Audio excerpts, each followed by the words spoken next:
Hey everybody, welcome to Popular Unknown Paintball Live. And if my head is looking bigger, it's because I brought the camera closer. I found out that the reason I was having quality issues was because the camera was focusing on the microphone, and it's such a nice mic too. But it's all about me, not about this. It's about me. So we'll have to work it. In the meantime, welcome to the show. I have a really cool guest coming on tonight. This show is all about the people behind the scenes, and it's all about the stories. That's what I really want to focus on. And I met this guy on Fred Schultz's show last night, which was also focusing on stories. So I was super happy to be part of Fred Schultz. If you didn't see it, make sure you go back, check it out on his Flagful Productions on Facebook. Great episode. I enjoyed it thoroughly. Oh, we got Rob Walker saying Steve, and hey Rob, good to see you. Rob, I wore your jersey last night for Team Fox. I don't know if you caught last night's show, but I'm wearing another Chicago jersey tonight, my Destiny Midwest jersey. But anyway, I have Mr. Steven Snow on tonight from Southern California, and he has been playing for a very long time. He's big into pump, and so we'll get to know him soon, but he's got lots and lots of stories, and I really wanted to focus just on some stories. So, Fred, I hope you don't mind, but I'm borrowing one of your guests, but you got him first, so, I'll happily settle for sloppy seconds. Any case, meantime, before we get this rolling, just got to give a few quick shout outs. Got to say quickly, shout out to Ultra Silk. If you get the chance, swing by what Caesar's doing. He's got some Ultra Shocker 22s that are just absolutely amazing. Hey, Brandon Melvin, good to see you.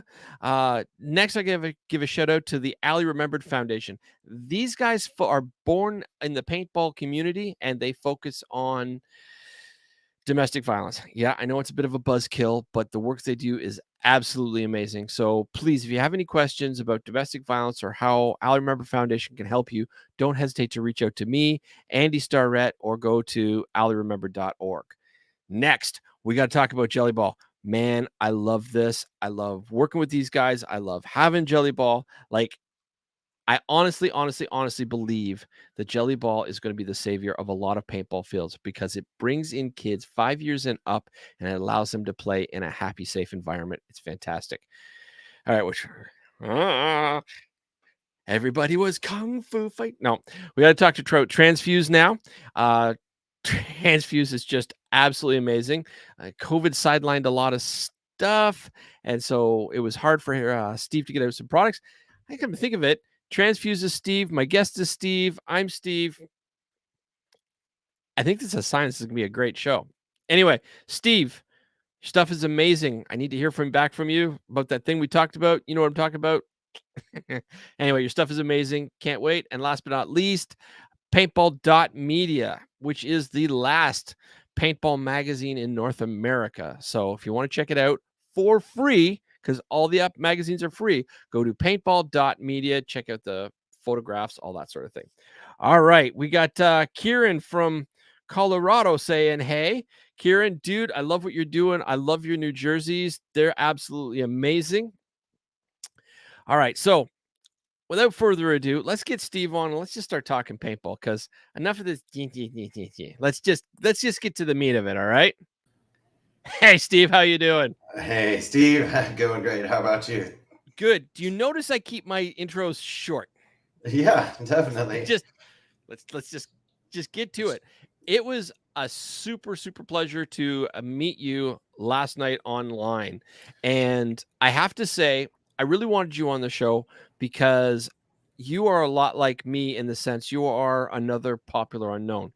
Been there, done that, travel, get to know lots of people. Like, you just get into the mix, but you're not hogging the spotlight. You're not. And I felt a kindred spirit. I was like, got to get this guy on the show. So, well, you're too kind, man. Thank you so much. And actually, I'm fairly new. I've been playing, my first time playing paintball was a long time ago, and I've been into paintball for a very long time. But actually, most of my paintball experience has been in the last year. I've been going every single weekend, more than I've ever been able to in my entire life.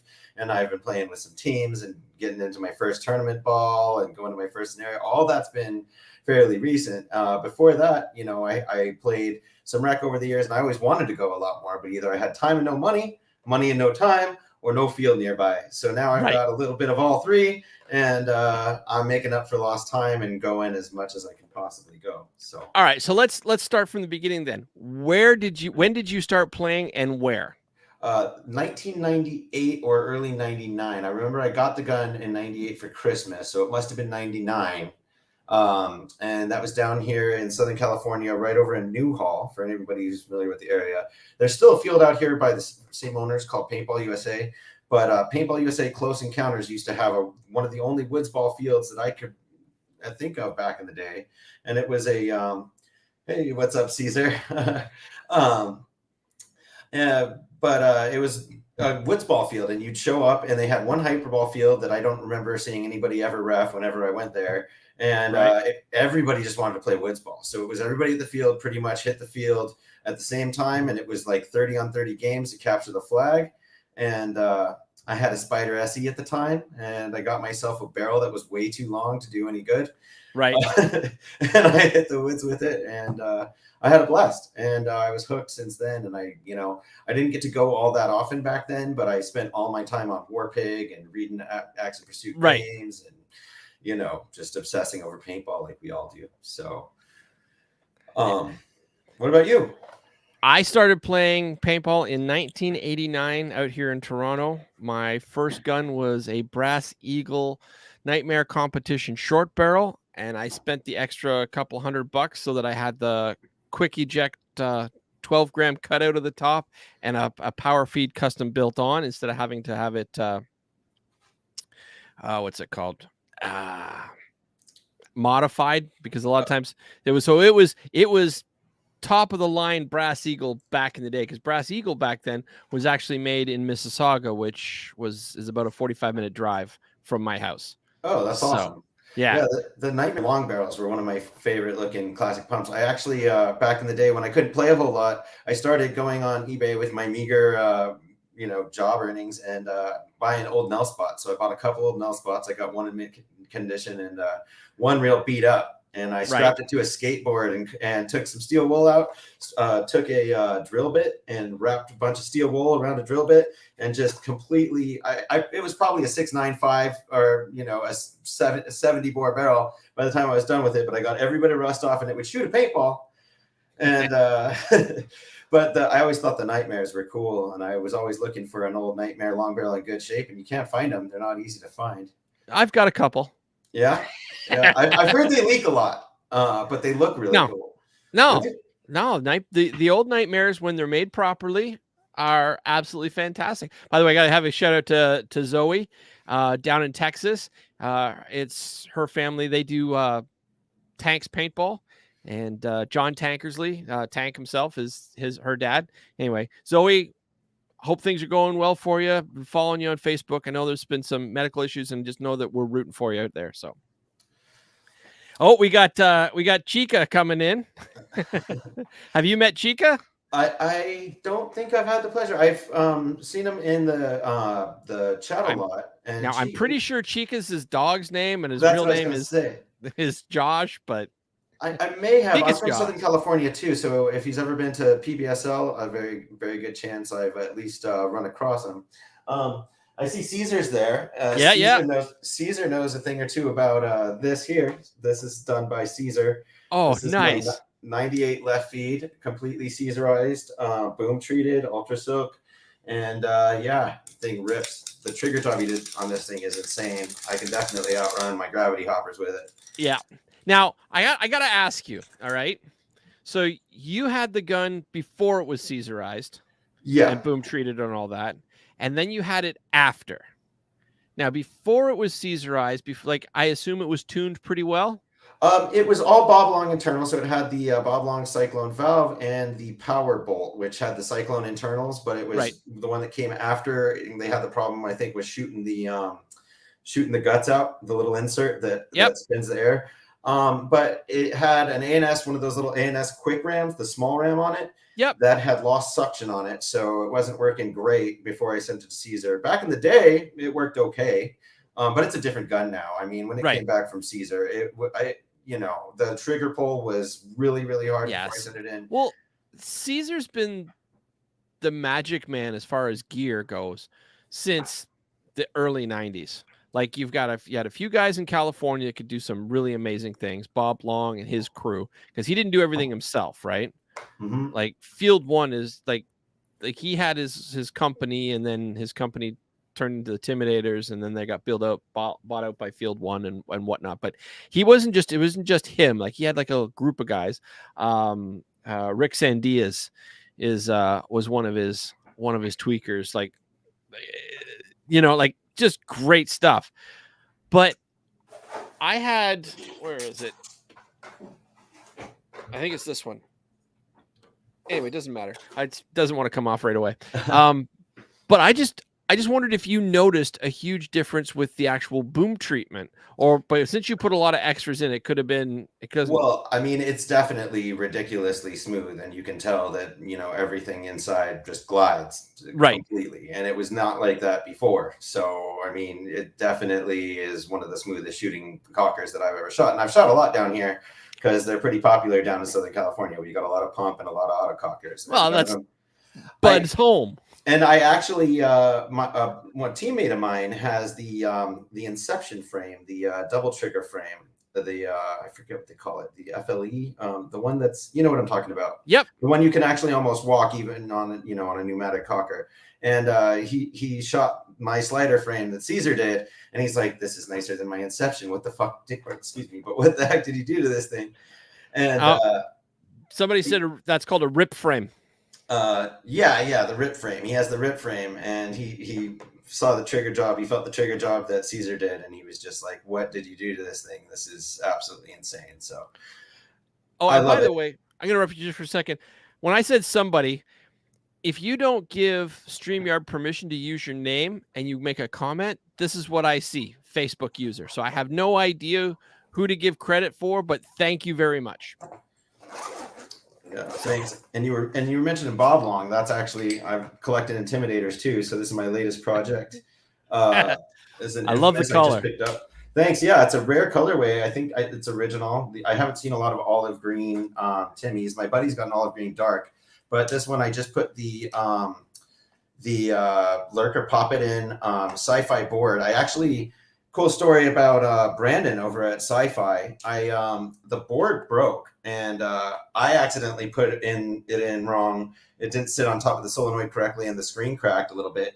And the micro switch actually. Now, are you talking about the aftermarket board or the original board? The aftermarket board. I had a Sci-Fi from Brandon McMahon. Okay. He does aftermarket boards for a lot of classic guns. And no, I just wanted to clarify that you were talking about the original board, and then you bought a Sci-Fi, or you got a Sci-Fi and then you broke. I had a Sci-Fi, and I used to have it in a 2K5 Alias, and I moved it over to this gun when I started making this my current project, and I broke the screen on it. The screens are only a couple bucks, but the micro switch I was going to have to unsolder, and I asked him for a micro switch. I was like, okay, I guess I'll buy a soldering gun and I'll try my hand. It's only 3 contact points and it's pretty big. So I asked him, I was like, hey man, I want the original micro switch, and I broke it because I'm an idiot. And at least you're honest. Yeah. I was like, can you sell me just a couple parts for it? And he was like, just send it to me. Don't worry about it. I'll fix it and send it back to you. So he did. I sent it out to him, and he totally fixed it right up and shipped it back to me. And he's an awesome dude. Nice. So Rob Hansen, my buddy from Chicago, actually fellow teammate, I guess.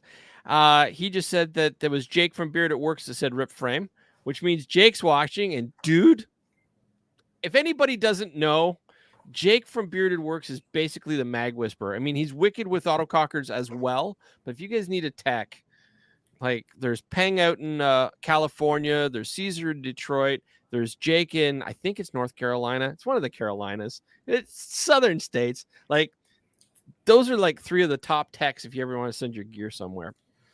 And then we got Zach Streetley saying, what's up? And Zach's my boy from Alabama. So good to see you, Zach. And before Zach asks, yes, I will try to make sure I put this on audio only because Zach likes to listen to it while he's doing his job. So, Oh, right on. yeah, I like your hat. Oh, thanks. Yeah, Kenny Stewart from the General Paintball Museum actually gave this one to me. It's apparently a limited edition that was only given to the Titman design guys, and he got a bunch of them because he's the Titman guy. Yeah, So I made friends with Kenny, and I'm trying to help him with a project with his website right now. cool. Trying to put together a database of a lot of classic guns and stuff there, and get some info up on that. And I told him I was coming out to a Monte Casino, and he's nice enough. He gave me some patches and the hat, a pin, and Cool story about Kenny. My son is very high functioning, but has autism, right? So it. So one of the things I did was I created a show for him. You can catch it on my YouTube. Those of you out there that want to see me and my son laughing, it's called Corden's Mailbox. That's my son's name because he loves opening my mail. And so a bunch of people like Jennifer Montresor and Kenny Stewart and sorry, there's a few names that escape me, but anyway, I've actually sent him mail, and Kenny actually sent him some stickers and stuff. Kenny's such a super guy. I mean, anybody that sends my son mail just so that he can open a letter and read it thank you for your time for everybody that did that. So I appreciate it. Oh, that's awesome. Yeah. I mean, anybody associated with that whole group, anybody that I met hanging around Kenny's tent was one of the nicest people that I ever met. He just attracts really awesome people. So, yeah. I mean, I just realized something. So, like, first of all, you and I are both named Steven, though you spell your name wrong. Oh, really? But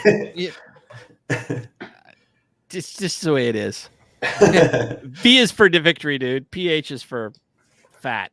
I don't know. Anyway, but you're wearing a prototype hat, and I'm actually wearing a prototype hat too. That's one of the things for Fred Schultz and I are working on. So. You know what's funny about that? Hold on, I've got something.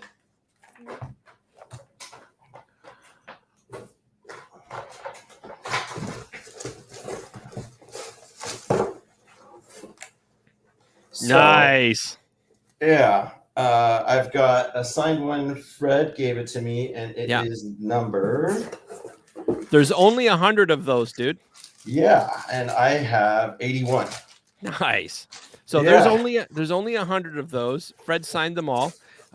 Because I live in Canada, I can't sign it, but I was the one that Fred and I came up with the name together. We worked on the logo together, so.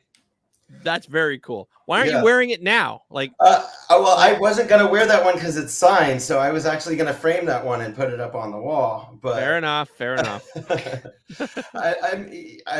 It's gonna be definitely displayed though in here, and I've got him to sign a map from Monte Casino last year, a poster, and I also got from Monte one of the side mission coins, which they didn't have this year, and.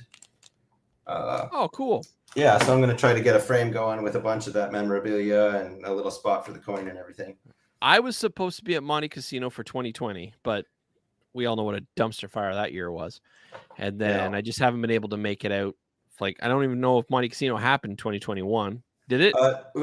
So it didn't happen in 2020, but they still made the patches. So I got one of the 2020 patches at 2021. Right. But no, they skipped 2020. And then this year I had the time, but there was just no way I was able to make it out this year. So hopefully next year. Hopefully. Definitely. No, I want to go again next year too. I mean, I plan to make it every year unless something comes up. So so far I've got 2 in a row. I'm going to try to shoot for 3 next year. Sweet. So what was Monte Casino like? Because I haven't been there yet. Okay, so it is. Go ahead. Before we get to the Monte Casino, I do apologize. I didn't mean to interrupt you. Well, I did mean to, but I have a question I want to ask first. Specifically, Monte Casino's at Sherwood Forest, correct? No, Monte Casino is at Paintball to Go in Roodhouse, Illinois. Okay, Paintball to Go. What's the field like? What's your first impression of the field before you get to the actual game itself? So when you first roll in, I mean, it is out there, but it's in beautiful country. I mean, farm country though. There's farms as far as the eye can see, rolling green hills, crops. I mean, looks like something out of a movie that takes place. Twister. Yeah, exactly. And you roll in, and there's tents everywhere. They've got a silent camping area for families and stuff that don't want to be near the generators and the partying. And then you roll in and you see the vendor booths and everything, and it's just deep woods. I mean, as far as the eye can see, as soon as you get in there. How many vendors would you say? Last year, I think they might have had a couple more than this year, but they had two major ones this year: PB Sports and I think Wacky Warriors. Their store was there too. They were definitely there last year, and I think they were there this year too. There was a smaller booth there, but PB Sports was the biggest one there, and they had just about everything you could possibly need there. They had everything from pants and socks to hoppers and right. Yeah. So. And then the game. The game was absolutely incredible. So last year I was on Axis. This year I was on Allies. And why did you switch sides, Trader? Because we won last year, and I wanted to try to win from the other side this year, which we wound up being able to do. And Dan Colby is freaking amazing too. I got to play for Bud Orr, and I wanted to play for Dan also. So it's two totally different experiences. Basically, if you're on the Axis side, you're going to be in a defensive position the whole time. It's not as much walking. You don't have to do as much rushing. You're just holding positions and trying to stop the Allies from taking them. On the Allies, you have to work a lot harder for it. You have to push. You're out there actively trying to go into the barrage of paint and actually take the flags, which was an absolute blast. I mean, I brought three other guys from down here, and we flew out there and we rented a van and took it out to the field. And we had some crazy adventures out there. But the first day, right when we get there, right, it's raining, and it's like a bit of rain. It doesn't seem that bad. We park the van, and the second we park the van, it starts coming down in sheets, like horrible, like the worst. I took a video of it. It's the hardest rain I've ever seen in my life. The windshield just looked like a waterfall. You couldn't see out of it. Right. So Bud Orr is just getting the microphone to give like the opening ceremony talk or whatever. So I grab my camera and I run out into it and immediately step into a puddle and get both of my feet sopping wet and completely just drenched in rain in like less than 30 seconds. And but we went and walked the field anyway. After that, we tried to set up camp, and we thought we might be able to camp, but the weather just didn't cooperate. So we got the crappiest hotel room in the world, out in at this. I should probably not name the hotel, but probably not. We got a really bad hotel room for really, really cheap. It was like $60 a room for a night or something. So we got a couple rooms, and ours came with a little bit of I guess you could say so. Just say it, dude. Crystal meth was literally sitting on the end table when we got into the room, just sitting there like somebody had already lined it up like they were going to be doing it. And we're like, wow, okay, this is an interesting amenity for a hotel to have. And outside, there was a bunch of people hanging out that looked like the kind of people that probably would have left it there. But right. We had, four of us guys there. It was whatever. We just needed a place to crash before we went out and played paintball. So we got it for another night, and we wound up crashing in this weird little hotel and watching some of the weirdest movies ever and eating some of the most interesting food out there. They have an interesting idea of what Mexican food is in rural Illinois.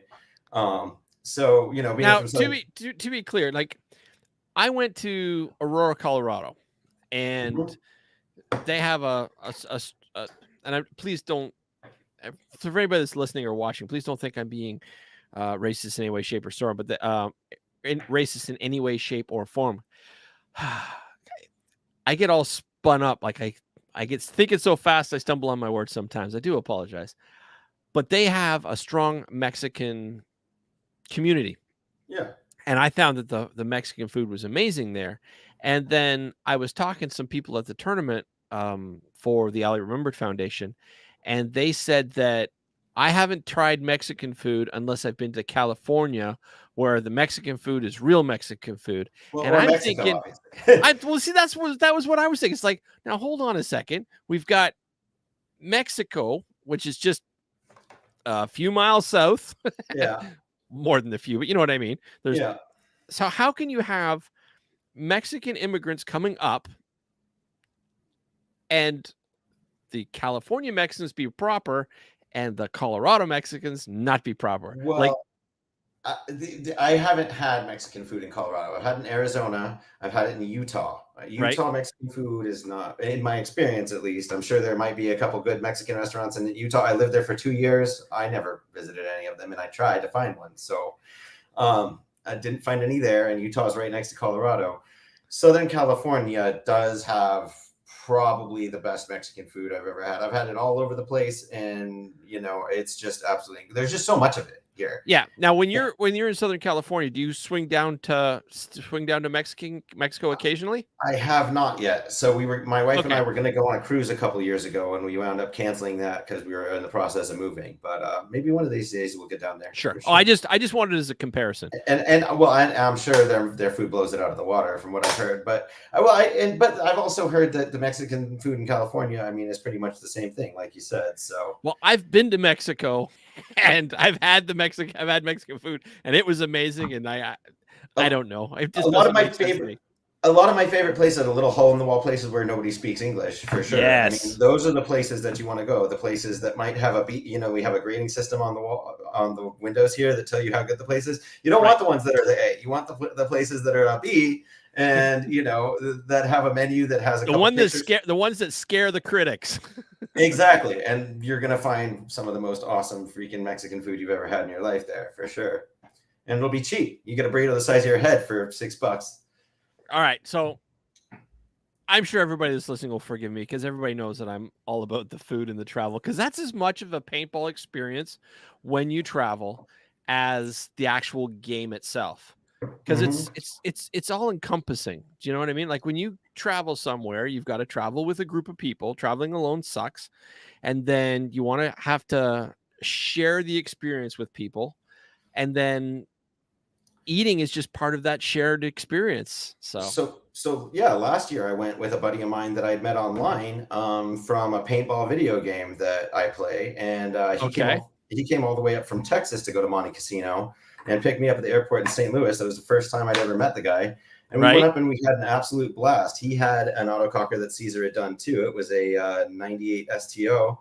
Ooh, nice. Yep, got it completely Caesarized, boom, treated the whole thing, got a gunfighter frame for it, shock tech, everything. Right. And I mean, we were both out there with busting heads. We both got them signed by Bud. Unfortunately, my signature from Bud came off, but he's been nice enough to offer to do it again. Yeah, Bud's super that way.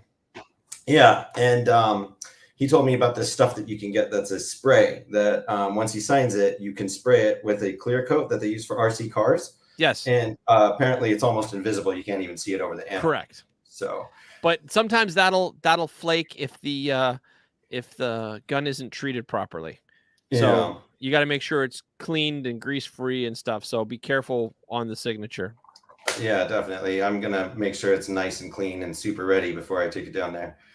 But yeah, I would get him to sign something else that doesn't go that's not going to hit the field. Yeah, like an old loader or something like that. Oh, that's Budor right there. Yep. And then Dan Colby right there. Nice. That's the one he had from this year. Sweet. I am so jealous, by the way, just so you know, I am super jealous that you got to go and I didn't. But I'd like to say that you and I are kindred spirits, because when you said you flew down and met up with a guy from Texas, and it's the first time you've ever met him. When I went to Chicago in 2019, and I was telling my family, and they're like, "So you're going to Chicago?" Yep. Have you met these people before? Nope. Where are you staying? Not entirely sure. There's going to be a couch somewhere. So you're flying to another country, and you're meeting people that you've never met, and you're relying on them for your safety. And you don't see a problem with this. Nope, that's paintball, baby. Yeah, and that's what I'm finding out more and more is that is paintball. It just seems to be that pretty much everybody, and especially in the scenario scene, is just awesome people. Well, you see, it's not just especially the scenario. It just seems to be that. See, I hate that paintball is fracturing right now. Like when I started playing, it was just paintball, and then there were tournaments so that we could get a higher level of competition. Yeah. Like it wasn't a different style. It was just you'd go to your local field and you'd play all the same people all the time. And it got boring because you'd kick so many butts, you'd establish a pecking order. And then you were so good, it's like, where's the challenge? So the tournaments were created just to try to take it up a notch and up the level and have that intensity. And I think that I like now with the MagFed and the pump and the tournament play and scenario play and big games, and it's all fracturing, and we're all paintball players, and I think it should just be all paintball players. Well, and see, I mean, that's a great point for sure. And there is a lot of overlap, I think, but there's definitely a subsect of, some pockets of some of the scenes, without getting super specific, definitely have, I think, a little higher concentration of the less friendly type. And xenophobic MagFed. Yeah. I'll say it. Yeah, that's definitely one of them. And then the most hardcore try-hardy tournament players can be really off-putting too. And I play tournaments. I mean, but I think the random draw tournament thing is absolutely fantastic for that very problem. So PBSL I play in, they're doing a Mech Masters PBSL event next weekend that I'm not going to be able to make, but that looks absolutely amazing. That's Mech Masters and PBSL joining forces for that event. But random draw, I think, is totally the way to kind of get rid of that whole me versus our team versus your team. Right. And we're so much better than you and blah, blah. And it just reminds you, okay, I'm going to get I have 2 vets on my team, a guy who just got his first gun and it's a Spider, and a guy that's 55 years old and hasn't played since 1987 but wants to get back into it, and we have to figure out how to beat all of these other teams that just got put together and are just beating each other today, and it winds up working out awesome and everybody has an absolute blast. And once you've been to one, you feel like you're part of the community, and then you want to go back, and then you meet other people at each one of the events, and it snowballs, and then you make a ton of friends. Well, I heard about it from a guest a couple of years back, and I talked to my friends in Aurora, Colorado, and like, guys, you gotta start doing this. And so the Ali Remembered Foundation, I hate to keep harping on those guys, but I just love them. They actually, some of their local teams actually started doing it as well. So if you ever want to go to Colorado, reach out to me. I'll hook you up with my friends there. You'll love Andy. Like, just anyway. I would love to, man. That sounds awesome. I mean, I know there's a couple other leagues out there. I was talking to Tim Schloss out of St. Louis about PBSL, and I told him, man, like, set that, because we were talking about, how the speedball, not everybody can afford speedball, not everybody wants to play speedball, and even Mech is faster than some people want to go, and how can we get people to not only be able to afford to play in tournaments but want to play in tournaments, and I will just go out there and preach PBSL forever. I have nothing. I think it's amazing. I haven't played it yet myself, but I want to. Like, I really, really want to. Fortunately, I'm lucky enough to be near the guys that started it. Well, so Dennis started it. He goes by Dennis TB on Facebook, and then Todd Winokur is the commissioner, and he's awesome. They run it down here, and I'm lucky enough to be near them. But I have nothing to do with running it. I just go out and tell everybody how awesome I think it is, because it's some of the most fun I've ever had. So what is your preferred style of play, since we're on the topic? Oh man, I mean, pump probably. I mean, I definitely would have to say I have a lot of fun playing pump, but anything with an autococker, be it a pump autococker or a Mech autococker, anything WGP, I'm going to be having a blast. All right, I got to interrupt for 1 second. It's a personal pet peeve of mine. I'm not correcting you because you are the way everybody says it, but having been there when the snipers were created and then the autococker came after the sniper, hearing people say pump autococker, just it's like nails on a chalkboard. It's like, it's a freaking sniper. Well, so here's why I do it though. So I don't have a sniper technically. I refer to snipers as the old ones from the 80s that were sold as snipers, or the new Empire snipers. Like, I have a gun I made myself, a couple of them. I get what you're saying. An autococker with a pump kit. Whenever somebody says it's a pump autococker, it's just like, yeah, it just gets me. It's like, it's a sniper. It's a freaking. True. I mean, I think there's arguments both ways. I definitely, I mean, the difference between a sniper, the old snipers back in the old days, like the early snipers, but they all had this. The only difference was like the gas block, like up front, like. Yeah, you just screw the pump rod in where the gas block went. So and that's again, I'm not correcting you. I hear that and it's like, yeah, no, for sure. I mean, I get it. Yeah, I mean, they definitely, a pump cocker is a sniper for sure, no doubt about it. But yeah, CCMs are huge out here. I don't have one of those. I'm not part of that cool kids club yet, but I don't everybody's got. know. I like. I am not taking away from. I'm not taking away from CCM or anything like that, but I like the old snipers. Like, I mean, they all were absolutely amazing. I love the CCM stuff. I mean, the CCM pump kit works absolutely fantastic. I love, the slice kit too. I love the stuff that Mean Gene's putting out. And I know a lot of the projects that Bud's done for donations for guns. I saw a couple that he did for the Ali Remembered Foundation, and the one that they did for I think Monte Casino last year for a giveaway was autococker parts pump kits. So the slice kit, that's what I got on my other pump. I have a 2K4 Pro stock that I put that on, and those are awesome too. I think any pump kit though could be great if it's all springs, in my opinion. I mean, it all seems to be, as long as you got a decent pump kit, if you just tweak the springs a little bit, both the main spring in the back and the valve spring. I mean, all the springs all the way around, right, to get the feel that you want. Some people, for me, I actually don't like it super loose. I want it a little bit tighter so that it'll hold shut if I'm trying to long ball somebody, because I like to grab the reg when I'm snapping out. And that's just the way that I like it. I don't like it loose and floppy where, you hold it backwards and the breech opens. A lot of people, I mean, some people, Jake from Team Insanity, I've never met the guy, but I watched some of his videos on YouTube. He runs them with no springs at all, and for the return spring and the handle. And that would drive me absolutely crazy. But that's the cool thing about pumps too, is out here, you personalize it. Yeah. No two of them are alike, unless, they're like the stock, CCMs. A lot of people run the CCM exactly as it came from the factory and not touch it. But for the custom built guns, the ones that started life as an autococker or a trilogy, might have a buddy who actually machines his own stuff for trilogies, and to get rid of those stupid bent bar pump kits, that go around to run through the.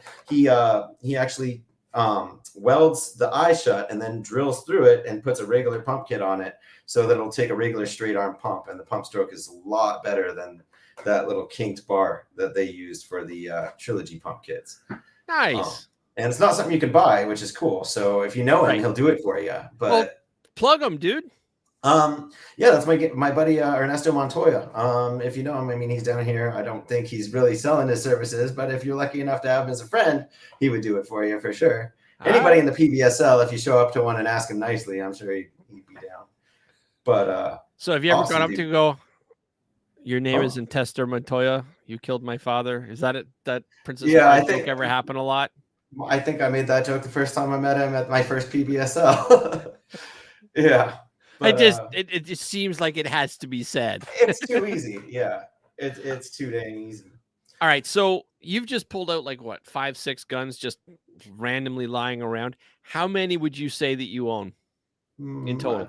12 or 13 here, and then a couple those 2 nail spots I told you about that aren't here right now. I've got a all right, so I'm going to interrupt you for a second. I'm thinking this is the guy you're talking about, and dude, you got to give StreamYard permission to or Facebook permission to go with StreamYard so we can see your name.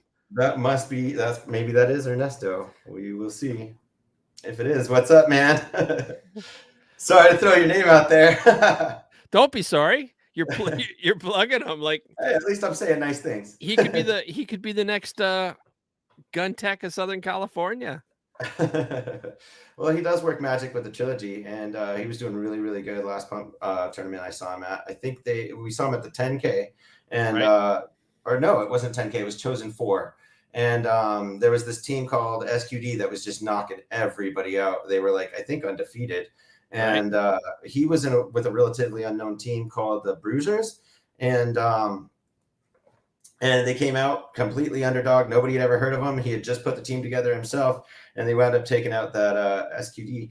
Oh, there's Eli Booth. That's a buddy of mine. And he's going to be the general down at Decay of Nations this year for Ekron. And also the I'm not sure what Vote Pop is, but definitely Vote Pop. Yeah, if you know, you know. I don't know. soda versus pop. It's kind of a thing. So if you know Eli, there's also Moab for scale. I don't know if you've ever seen that meme that's kind of going around. Anybody who knows Eli has one of these. And the thing is to go around and put this next to something, take a picture of it, and say Moab for scale, hashtag it up. But these things are awesome. He makes them, and he's got all these smaller patches that go on it. So like I've got a little stick figure dude, and depending, Right. I'll put a an autococker or the pump on, depending on what I'm playing that day. I just met Joker up at Monte Casino, and he told me I got to ask Eli for the porta potty, badge, because they're hilarious and there's a funny story behind them. So I have to figure out what that's all about. He said talk to Eli about it. So, but yeah.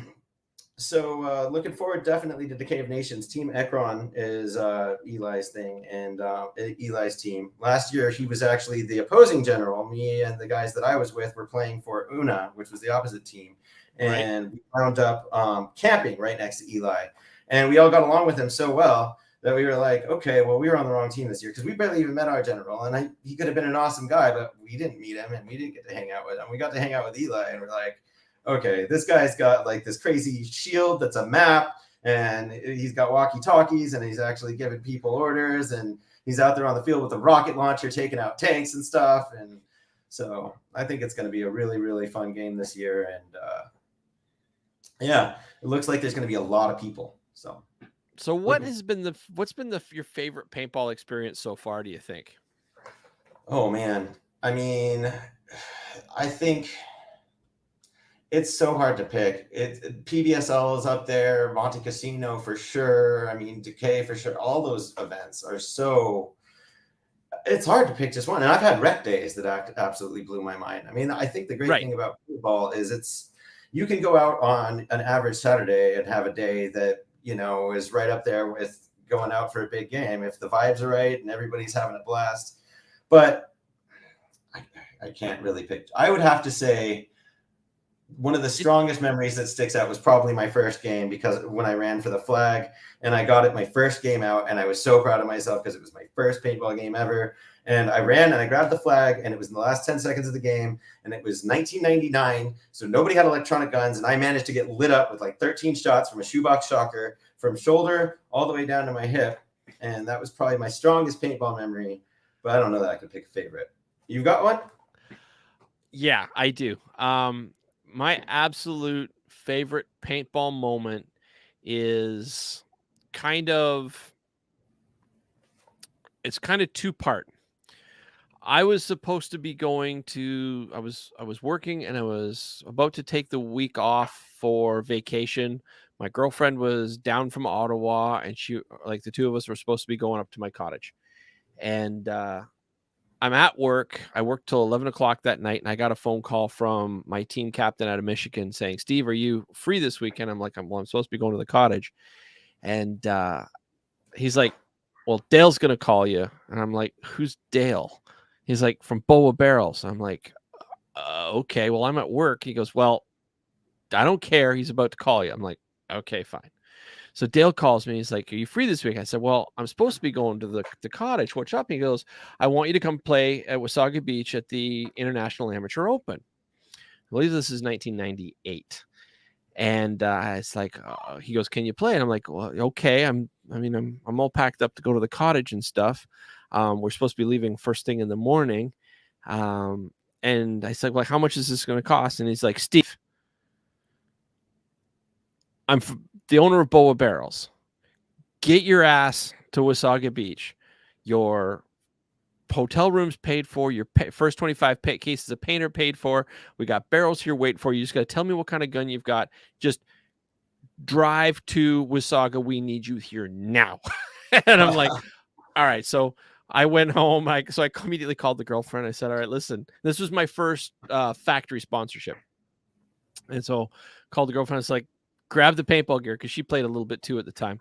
So grab the paintball gear. We're going to Wasaga for the weekend.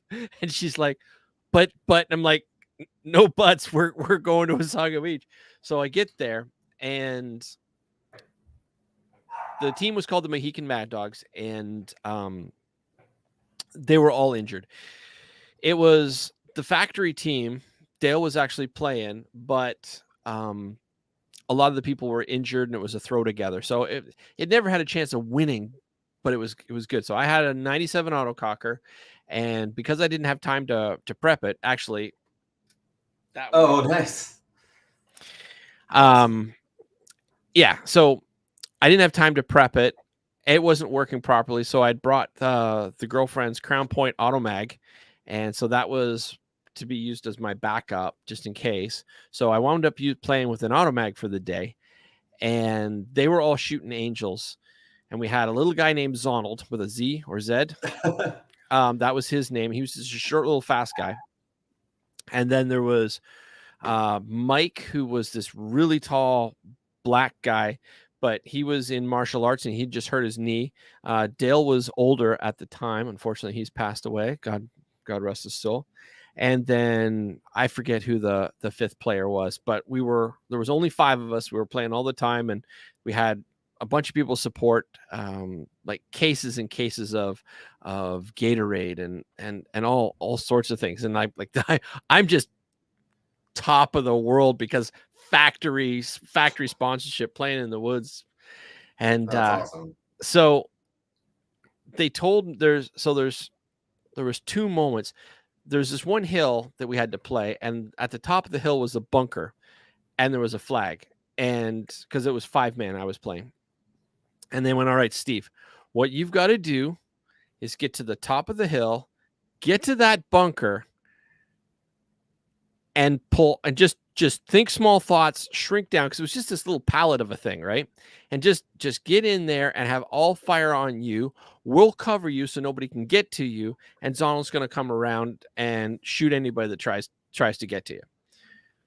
So the first game I got up to the top of the field, the other team was sound asleep. I got up, and then none of them had made their bunker, and it was like shooting fish in a barrel. I just went raining from the top of the hill. I took 4 out of 5, and the game was over in less than a minute and a half. Like, it was just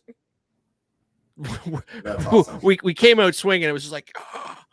The second game I wasn't so lucky. I got to that bunker. Everybody was shooting at me, and I ducked low, and I had to curl up. You know those small thoughts. And Yeah. I'm just leaning into the bunker, and the shots are like are tagging off me, and it's hitting the trees, and paint's raining down, and all I can see is pink.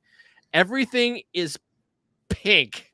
Like, I'm just tucking it, and then the refs are on me trying to pull me to try to check, and I'm just like elbowing them, because the minute I come out, there's so much fire coming in. Like, I'm just tight. And one may or may not have, I felt a solid hit there, but my tank came over, and I'm just like, it happens. just small. There's pictures. I haven't been able to find them recently. The game ended. We lost. They had somebody come around. They took out Zonald, and then I got shot. I had to be walked off the field because it was like somebody took a Wagner power blower and just painted me solid pink. The only this side of me, you could see a little bit of tiger stripe. Everything else was pure pink. I had to rinse my clothes out in the creek. Like, I had to wear things before the next game, so I was wearing soaking wet. That's but awesome. They literally had to hold me by my elbow. Someone had to take my gun and walk me off the field because you couldn't pink, even see. like pink. That's awesome. That was my first tournament as a playing for a factory team, and pink. That's awesome. I don't know if I'll ever be good enough to play for any sort of factory team or anything. I mean, I like to play the tournaments and stuff, and I definitely like to get out there, but I'm pretty casual. I mean, I like to go out for rec ball and stuff, and it was different back then. Nowadays, like back then, a factory sponsorship meant everything was free and paid for. Yeah. Like, that was nowadays, unless you are top tier pro, then there's You no get, factory sponsorships. you get 15% off. Like the teams that I play with, we have some sponsorships. Usually they'll give you a little percentage off. It's not a ton, and but I mean it's something. It's cool. Oh yeah, it was Ernesto. Yeah. Awesome. Hey man, happy to shout you out, man. Those freaking all the stuff you do is awesome. And he brews some amazing beer. He's got this Oktoberfest brew that he makes from scratch. And he brings it to every game and gives it away to everybody. And that stuff is freaking awesome. It's dangerous though, especially if you got to drive. So I have to make sure. The first time I think I had maybe a couple too many before, and I got home and my wife was like, "How many did you have? Don't have that many next time." But it's super tasty. Well, okay. Back then though, there was novice, amateur, and pro, and then it got changed to novice, amateur B, amateur A, and pro. And I played amateur A. I had a couple invites to play pro, but back then, if you played pro, you were no longer allowed to play amateur at a lot of events. And the prize pool, there was more amateur events to play, and the prize pool were bigger. But the difference between pro and amateur was it cost more to join a pro, to play pro, because you just had to sign up as pro to play for money. And then you made less cash, or if you got the prize, like the prizes were actually worth more than the cash payout. So a lot of players didn't actually play pro. They just stayed at amateur A because then they could play more tournaments, go more places. And so there was a team that did that exact thing here last year. So one of the teams that I play with, Momentum, they ran a speedball team that I didn't play with, but their speedball team, their D4 team, actually won last year for the regional stuff out here. They won some GO4s and everything, and they actually got some wins given back to them because a team was sandbagging. They came out, and you're only allowed, I think, I don't remember exactly how many you were allowed to have from higher divisions, but they broke that rule. They had a couple pros that were sandbagging and didn't admit their points. And so they lost all their points and they got it taken away. But that's exactly what they're trying to do. They were trying to get some free GO4s, basically. Right. And they were coming in and just basically bullying the lower teams. And I don't remember the team. Right. It doesn't matter. That's a tale as old as time as far as paintball goes to sandbag, because a win looks better on a sponsorship application than a loss does, right? But then, like I said, it was just there was amateur B, there was amateur A, and there was pro, or novice, amateur B, amateur A, pro. And now it's all divisions, I think. So it's all D1, D2, D3 up to D5. And most of the tournaments back then were individual tournaments. They weren't a series. I mean, yes, you had the NPPL, and yes, you had the Texas one, and then there was like this little, but even then those were smaller. It's kind of like the WCPL now, because it's the Woodsball Cup Paintball League, or Woodsball Classic Paintball League. Sorry, for everybody out there that makes decisions in paintball, can we quit with this alphabet soup, please? I can't keep track. I give up. So if I butcher one of your alphabet soup names, that's why. That's not. I'm talking to you, Steve. I'm just talking to everybody out there that's going to watch this after the fact. I've had it. Like, why can't we call it like the actual name? The alphabet soup's getting on my nerves. Anyway, sorry, but yeah. Yeah. Oh, I guess go ahead. Oh, Ernesto just corrected me though. He doesn't make the beer. I guess Ass Paddle Home Brewers is the ones who make the beer. So I just want to make sure they get the credit for it. See, I like beer. I'm not sure I'd want to drink something that says Ass Paddle in it. Like, it's good stuff, man. There's a cleanliness issue there that has me concerned. I think it's just because they're saying it'll beat your ass, because it is strong. It's strong stuff. You're talking to a Canadian, all right? True. Yeah, you probably drink Crown Royal out of a moose antler or something, right? Well, okay, so your regular beer is our light beer, and and then we've got our beer, which is, I believe, 5.5%. And then after that, then we've got our maximums and stuff. Like, yeah, I'm Yeah. not concerned. Oh, I drink the lighter stuff usually. I'm just drinking some sissy water right now, Michelob Ultra. It's I don't It's like to, refreshing.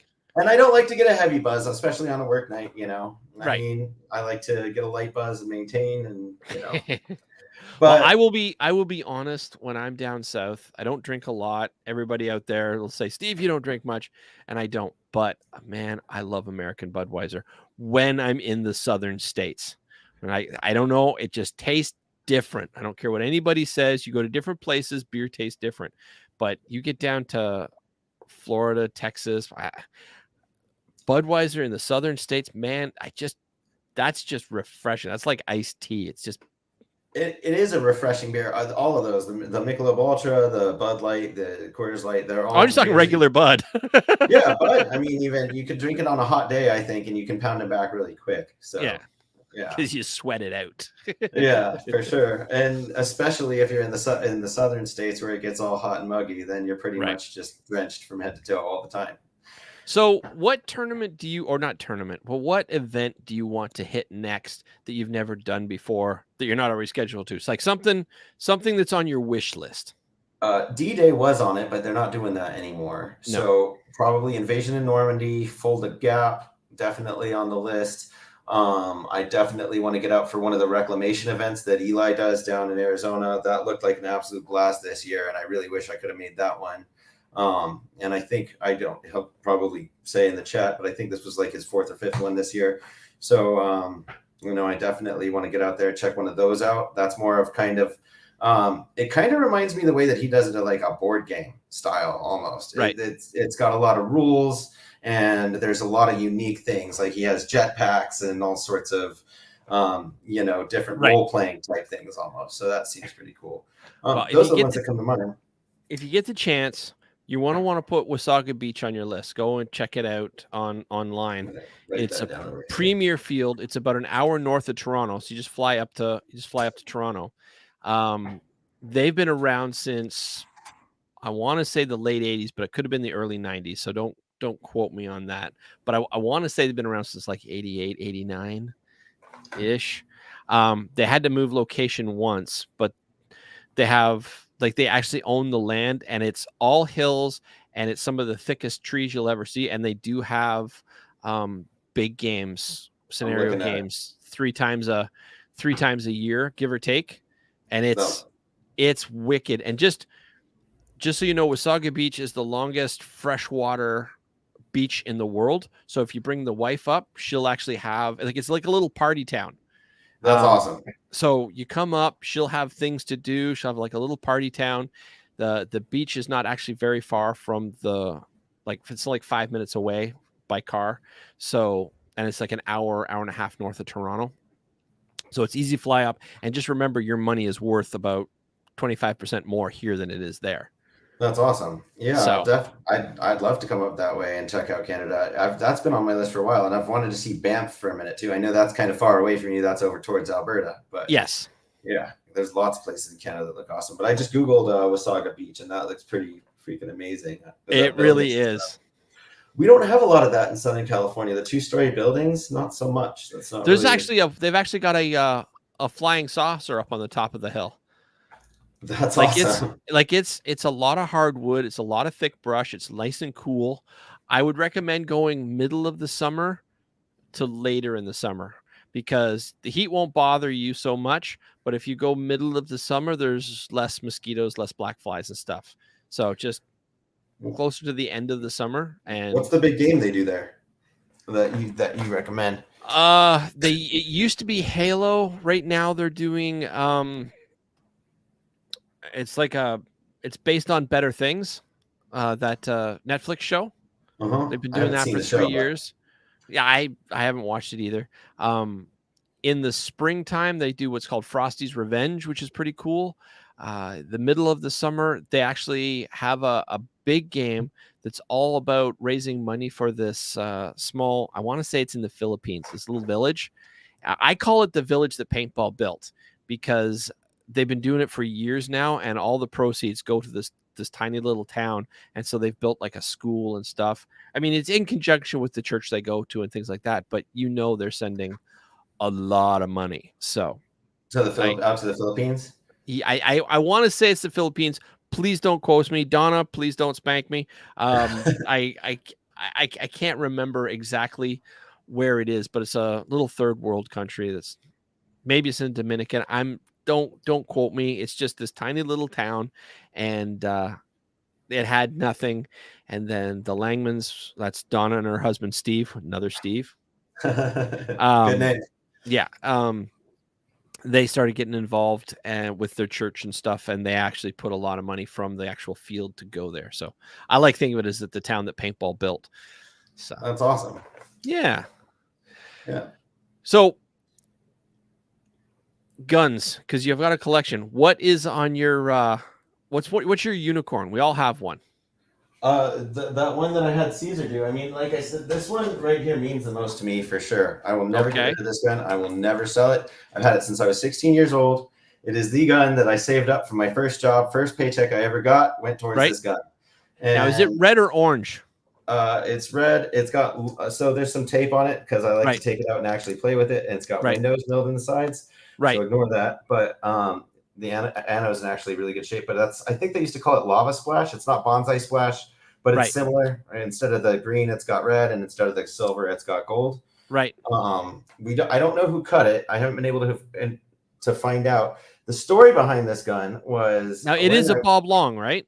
No. So I'm not sure if the body started off as a Bob Long model or not. It is a custom cut. And I've showed it to Dan Colby. I've showed it to Bud Orr. He knows. I mean, obviously, it's a 98. It's a left feed, which makes it rarer. Nobody knows who cut it. It was probably some small shop, and somebody sent it off. I got it off eBay when I was 16 years old because I'd been into autocockers for a while. I wanted a really, really cool one. And I found this one for like $750 back in 2001. And that was my first one. I started talking to the guy about it. And turns out what happened was some paintballer had sent it off to get modified and died before it came back. So, that made it kind of creepy almost when I got it. But I also was like, okay, somebody sent this thing off and they were really going to take it out and enjoy the crap out of it. And they never got a chance to do that. So every time I go out there, I'm like, it's kind of like, somebody else's dream. I'm kind of helping to carry forward. So that gun. Did you, that's the do you know where you got it from? Like what state? Michigan. So it must have been a small shop in Michigan that probably modified it, but I don't know which one it was. And the guy who I got it from didn't know either. It wasn't advertised as anything in particular other than a custom modified autococker. And you said you showed it to Caesar? Yeah, Caesar had it in his hands and completely tuned it and did it himself. So I had him completely redo the gun. But if anybody would know, Caesar would know. Yeah, and I showed it to Dan Colby. He told me to ask Caesar too, and yeah, Caesar said, he's the one who told me it was probably a small specialty shop, and the anode does, it's not perfect. And I've heard that these older Vasas are actually they're really hard to anodize. The anodizing doesn't stick as well, so it's got a few spots where the anode didn't quite stick. Right. So I don't think it was a big, a big name shop or anything like that, but somebody definitely, it started as a slab body, I believe. So even the groove on the opposite side was custom milled. So it's lighter than a 98 would have been. And shoots fantastic. Rips. Cool. What about you? What's your favorite? My favorite or my unicorn? Your unicorn. Okay. I'm trying to think of what gun that I want that I haven't had. Oh, okay. For unicorn, you're saying a gun I didn't have. I don't have. Yeah. I'm trying to think which. It used to be this one, and this is a War Game Products Ranger. That's awesome. Those are Nelson internals, right? Correct. Yeah. Yeah, so it used to be this because I really like this because unlike the Bushmaster Line SI, this actually takes autococker threads, right? and it has the old school grip that I love the comfort of this. Like there's no finger grooves. And so this was always one of my desired ones. I mean, I've got 3 Sniper 2s. Well, 2 Sniper 2s, 1 Sniper 1.5, whatever. I don't know. But I always wanted one of those. Trying to think what my unicorn is because I pretty much owned everything that I couldn't live without. Like my absolute favorite gun of all time is this one. I mean, an old Super Cocker 97 or something would be really cool to have for sure. All right. Twisters. So this is a 97, just a standard. Okay. I bought this from Badlands. And absolutely everything on this has been modified except for the back block. Everything else isn't stock. It's been replaced. It's been polished. It's been drilled out. It's been honed out, whatever. Like there's nothing stock on this except for this. And the only reason why this is stock is because I still haven't had the time to drill it and put a set screw so that the cocking rod doesn't spin. That's the only mod on it that I haven't done yet, and it'll get done eventually. These are actually handmade teak by my dad before he passed away, like a year before he passed away. He was never into paintball, but teak, I don't know if you're aware, but it's a very oily wood, so you don't have to polish it or treat it. It's just naturally immune to moisture. That's why it's always on the decks of ships. And if you look at it, I don't know if you can see it from that, but this side is actually wider than this side. This is big and fat and round, and this is actually very flat, so that when I've got a hold of it, I can I can grab a hold of it, and I can shoot it much more comfortably, and I can shoot it faster. So they're actually custom made to my hand. And then my dad actually signed the insides of the grip. So if I was to take this off, you'd actually see my dad's signatures actually inside the gun. That's way awesome. Yeah. So that's an ANS, old ANS front block pneumatics, and then was that Air America Messiah rag? Which rag? That's the Black Ice. Black Ice. Nice. Yeah. That's so awesome. It's a unireg, but it's a unireg, but it was aluminum, so it was lighter, and then it was black anodized. So yeah. Internally, it has a Shock Tech Rat 2 valve, the really big fat one with the reversible washer. And now I was told when I got this that it was a prototype bolt, and it's actually got flat O-rings on it. I don't know if you can see that, but this is made out of some sort of composite something. It's not Darylin, and this is the lightest bolt I've ever felt in my life. That's awesome. I'd like to know what it's made out of. I bet Dan Bocci would probably know. Like it's just one of those. It's just one of those things. The trigger shoe, because I didn't like the grooves. My brother actually built that for me. He polished off all the ridges, so it's just a nice flat brass. So that thing's a family project, kind of. Every chance I got, this would get up. Like this has gone through so many evolutions. You follow hot rods very much, like Karg at all? Not a ton. I mean, I like cars. I go to car shows, but I wouldn't say. Have you ever heard of Project X? There was the yellow 57 Chevy that was owned by Popular Hot Rodding magazine, and every time they wanted to do a story on something, they swapped parts out on Project X. It's the most famous 57 Chevy in the world. Anyway, this is kind of like Project X. Like everything got swapped. Right everything. On. That's awesome.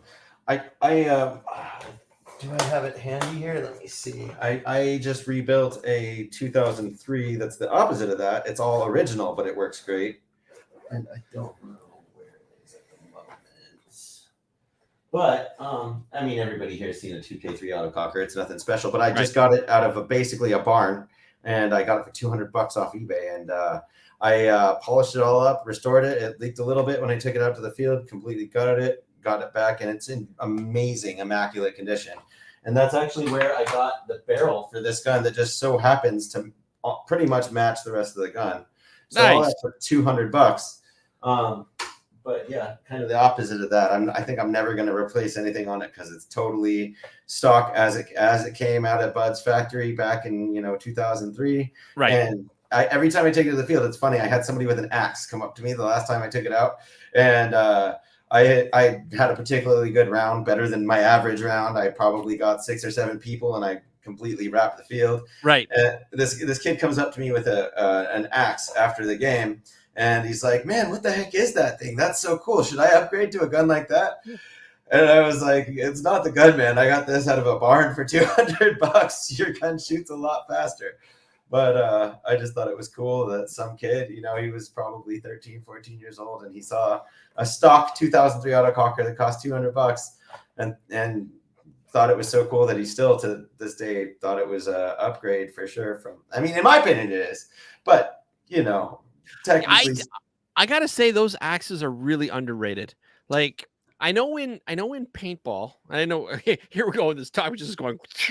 yeah. I know in paintball, the minute you put beginner to intermediate, anybody in the paintball community goes, it's crap. You know what I mean? Yeah. But those things, like they're small, they're quick, they're reliable, they're like. I really think that people do not give those guns the credit that they deserve. Well, I see a lot of them out here. Somebody's saying I'll give you $215 for it. No, I don't think I'm going to sell it anytime soon, but I definitely wouldn't sell it for $215. Who is that? I wonder if I have no idea. Yeah, that's the StreamYard thing, right? Yeah. Yeah. Well, the thing about my show that most shows don't do is we're live on Popular Unknown. We're live on the Denver Expendables. We're live on paintball.media. We are live on it was Bill Bailey, right on. What's up, Bill? Yeah. And we're also live on Twitch. Like we're live on multiple things all at once. So that's awesome. Well, yeah. Right on. All right, dude. Well, listen, I know that I kept you up really late because you're pretty much exhausted. You were up really, really late last night. So why don't we call it a night now? Let you get some sleep, and we'll have you back on again. Sure. Glad anytime. Yeah. Thanks, man. Yeah, that would be awesome. I've had a blast. It's awesome talking to you, and talking to paintball is awesome. And I'm seeing a lot of familiar faces in the chat. That's freaking, awesome. And yeah, it's just been a blast. Thank you so much for having me on. It's been awesome. I'm happy to have you on. If we get on another topic, we're going for another 45 minutes easy. Yeah. And I know you need to get some sleep. So I appreciate you coming on because you pulled like an all-nighter last night. So broken servers. I do IT. So fun. Our architecture company email server went down, so me and 2 other engineers spent all night bringing it back up. I got 4 hours sleep. Yeah. So we'll have you now. Do you have any further questions for me before you go? Like anything that you want to know, or? What's the next event in America you're planning on making it to? Where can I see you in person? You coming out this way anytime? The next event I'm going to, odds are, will be back in Colorado with the Alley Remembered Foundation, but that's not written in stone yet. I'm supposed to be at the Woodsball World Cup, which is now called the New York Classic, I think, in New York, obviously. That's on my bucket list for sure, that event. I know that they want me at the Montresor Cup, which is back in New York again, and there's a good chance I'll be at World Cup, but I don't think I'll be playing that. But I right at this point in time, I have no set in stone plans. I thought it like there was COVID just changed everything, and so it's been quite the journey over the last few months. So I am not sure when I'm traveling south of the border again. I don't see myself in Cali anytime soon. I was hoping to make it into Chicago for a couple of things because, man, I love being in Chicago. And I was hoping to be at Monte Casino. It's just Yeah, maybe next year at Monty, I'll get a chance to shake your hand and meet you in person. hopefully. Yeah. All right, dude. Well, thank you for being on the show. You have a great night, and I can't wait to talk to you again soon. Oh, likewise, man. Thanks a lot. Have a great All night. right. Have a good one.